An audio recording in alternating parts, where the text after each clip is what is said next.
Wise and 5 Foolish Versions, 36th Sunday in Ordinary Time, Year A. In teaching his disciples what the kingdom of heaven is like, Jesus refers to a Jewish wedding. At the time of Jesus, explains Brant Petrie, Jewish weddings had the following stages. First, the man and woman exchanged vows with one another. By so doing, they became betrothed to one another and were recognized as married. Unlike today, though, they did not immediately live together. Rather, after the exchange of vows, the husband left his wife to build and prepare a home that he would live in with her and the children they, hopefully, would have. Once this home was properly prepared, a wedding feast was celebrated. During this wedding celebration, a procession took place where the husband and the wife were both carried to the home that was just prepared, and the two would go into their room. In Jesus' wedding parable, points out Petrie, there are two strange, almost unsettling aspects. The first one is that 5 bridesmaids refused to share their lamp oil with 5 other bridesmaids whose lamp oil, unfortunately, had run out. These 5 bridesmaids claimed that there wouldn't be enough oil for everyone, and tell the other bridesmaids to buy their own.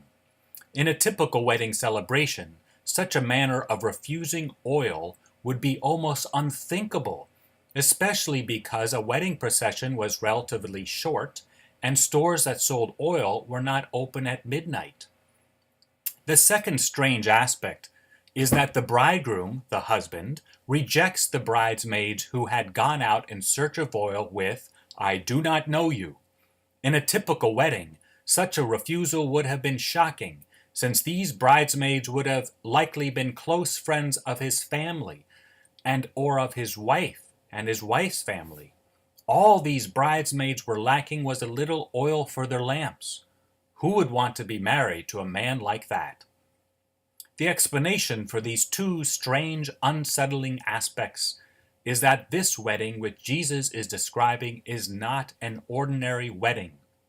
Instead, Jesus' description is about our relationship with God, where we are the participants in a heavenly wedding, where the bride represents the church and the bridegroom represents Christ.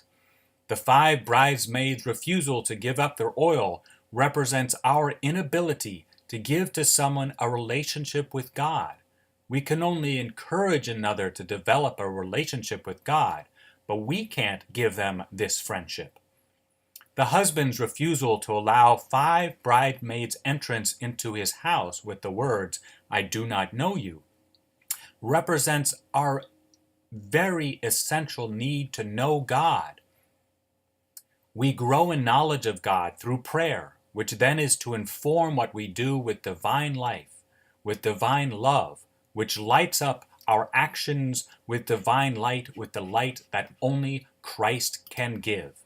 Heeding Jesus' teaching in today's parable, may we grow in the spirit of prayer, and in so doing, know Jesus ever more deeply, with the hope that on our day of death, Jesus will recognize us, welcome us, and grant us the grace of final perseverance. God bless.